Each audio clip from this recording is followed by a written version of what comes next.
Welcome to Series 8 of Restorative Practices Made Simple. Today's topic is early childhood education.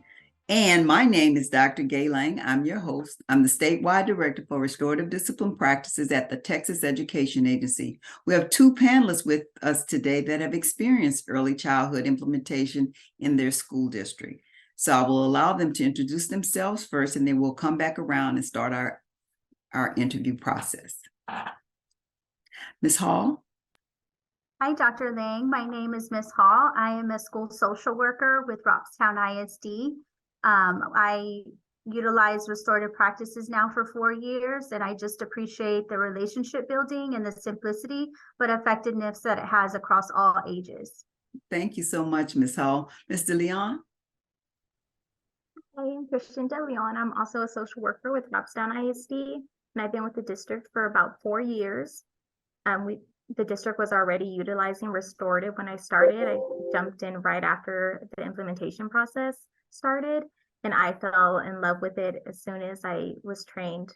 I think my favorite part of it is just how it focuses on how it's a relational approach to changing behavior. And it's not something that can be used just in the classroom, but it can be used in our homes with our families. And when, it just shows in the school, and when families are working together, our students, they can be successful, or they will be.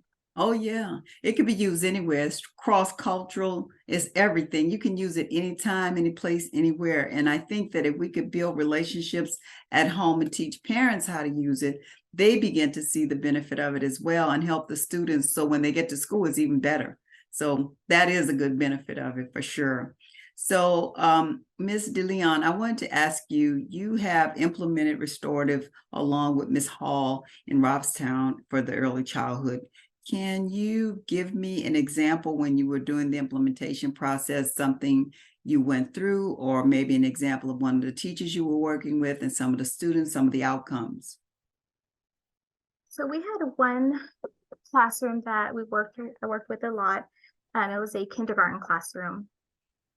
And we had a student that enrolled in this campus a little after the start date. So when they got to the classroom, friendships are already formed, and that student had a really difficult time adjusting.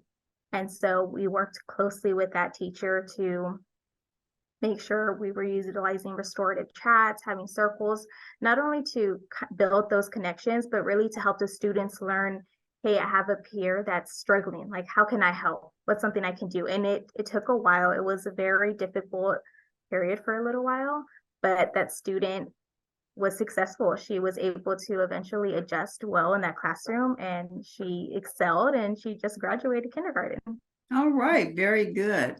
So, Ms. Hall, do you have an example? Yes, I can think of a classroom, a pre-K classroom. We had a first year teacher, brand new, at the pre-K level, was having some trouble just kind of creating culture.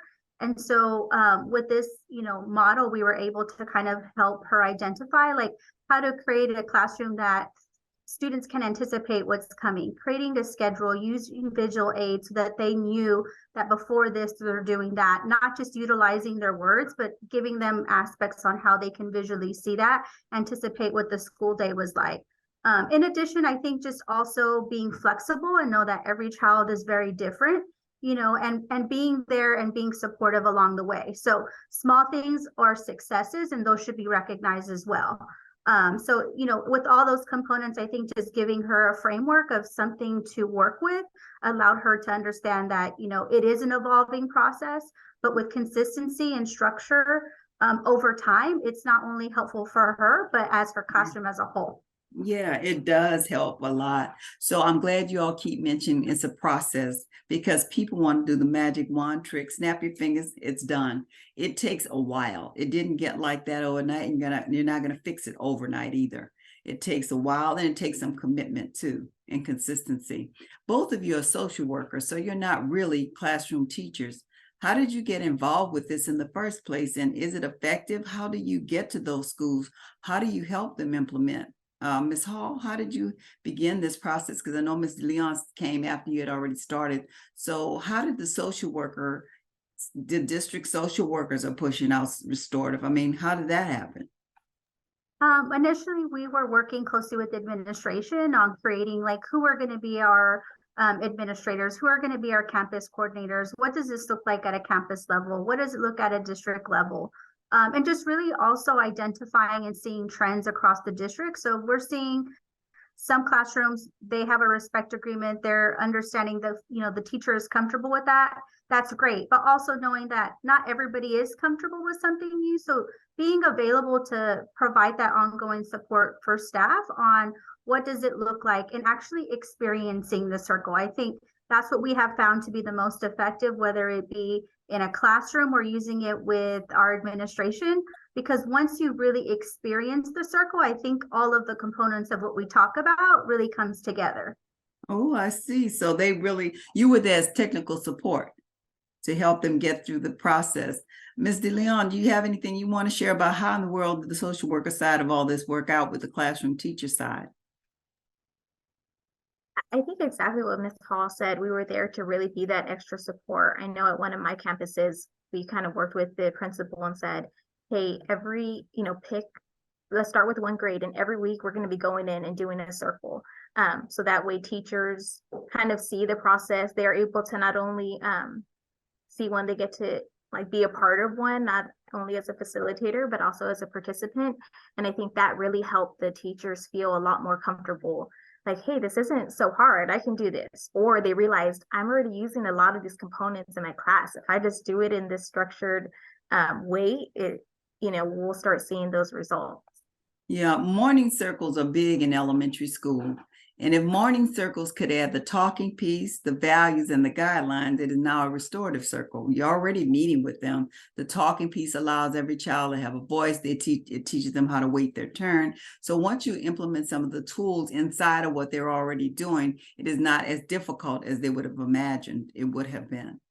So when you talked about Ms. Hall letting some of the administrators do it, have you all had a chance to do this at central office? Have you had a chance to work with other people outside of the classroom to show them what it looks like?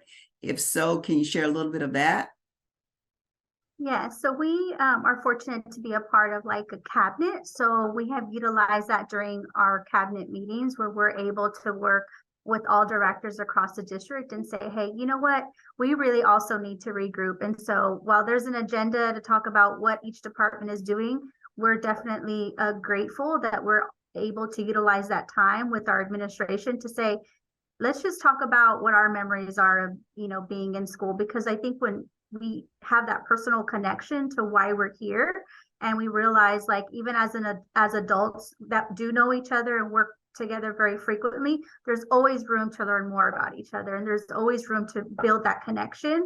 So we've really enjoyed that. We've also use them for farewells. We've had some staff who have left the district, and so we've utilized the circle to kind of say farewell and have that opportunity. So it's been really fun.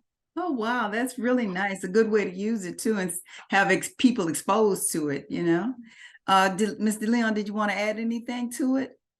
No, just that every time we've done it, we've even planned some and we said, okay, we don't have a lot of time, so we're going to keep it fun, short. And it never fails. It's when you create a circle, it's just a safe environment. And even in administration, they end up being very vulnerable, and it turns into sometimes a long circle because when you have that, like I said, when you're using all of those components, it's a safe place and people feel safe to just talk about whatever's in their heart, whatever's going on. And there's always, there's never a dry eye. Yeah, I can imagine. The thing that makes us connected are those stories.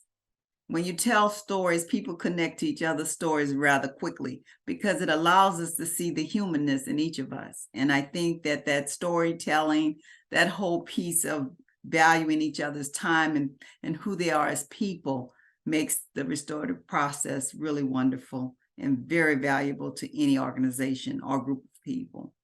I thought I'd ask this question as well. So, for the most part, you've implemented in the schools, you've gone through the process, it's been around for a while, and you can tell people different things, but if you could give them some, takeaways, 1 or 2 tips, one or two things, be sure to remember this, or be sure when you implement to do this. What's your one or two takeaways for people who are viewing this video? So, Mr. Leon, what's a takeaway for you, or a couple of things you'd like to tell them? Don't forget to, I want to remind you to, or this is something you really want to know.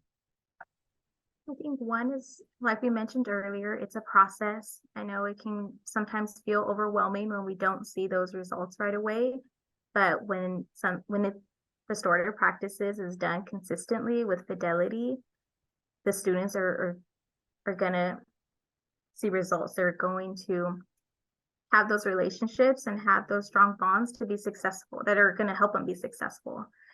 And I think the second takeaway would be it's a two-way street. This restorative practices isn't only about our students growing and their students building relationships. It takes just as much work from the adults, from the teachers, to be vulnerable, to be willing to work in that relationship, instead of it being I'm a teacher, these are my rules, or someone needs to listen to me. It's about, hey, let's work together. Being willing to, or knowing when to be flexible, when to accommodate somebody. It takes work on both ends. Yes, ma'am, it does.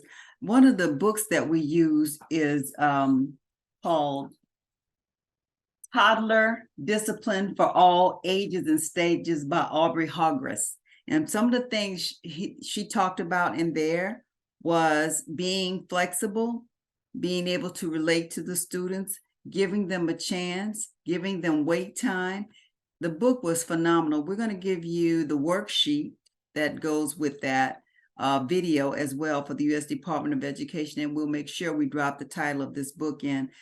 It's for ages 3 and 4-year-olds, and that's exactly where we are right now. And they give you great strategies on how to handle discipline, common issues that you have. So it is a two-way street. Teachers have to do their part to make sure that it works as well. It's not just the kids trying to listen to what the teacher says. The teacher has to put the methods in place and practice those regularly so the students can feel like, oh yeah, I can do this. Oh, I remember that's what I'm supposed to be doing. And that's part of those videos that, you know, for the U.S. Department of Education, even talk about different ways you can do that. Ms. Hall, what's your takeaway? Not to forget to celebrate the success, because every moment there is opportunity to provide praise. And when you tell people what they're doing well, the likelihood of them continuing is that much better. Yes. So just remembering to celebrate those successes, give them praise, and that this is applicable in the home, in the school, in meetings with all diverse backgrounds, you know, and it's really about not being perfect, but utilizing a model that facilitates like an opportunity for a human to grow, whether they're pre-K 3 or in 12th grade, you know, them being able to manage those emotions. I know even adults have room for improvement. So it's really about, how do we improve and be better? Not about being perfect. Let's grow, let's work together, let's understand each other. And that's what I love about restorative, is that it's, again, very simple, but when used with fidelity and consistently, you have individuals who just thrive and are asking for more of it. Yes, that's how I felt when I first did it myself. I fell in love with the fact that it's a fair play. It's like everybody's on the same playing field. Everybody gets to have a voice. I'm important. I belong. I'm here with everyone. You can see me. And I think that students want to be seen and heard, but we need to give them strategies and tools to be able to do that appropriately and not inappropriately. And I think the inappropriateness is where teachers get frustrated. But if you don't teach them what you want them to know, then what is it you need from them? Their behavior is this. What do you want to replace that behavior with? Can you help them with that part? And I think giving them voice and agency to speak and teaching them how to do these things cuts down on the discipline tremendously. I want to thank you, ladies, for being here today. It's been a pleasure speaking with you, and I know that you're doing a great job and good things out there.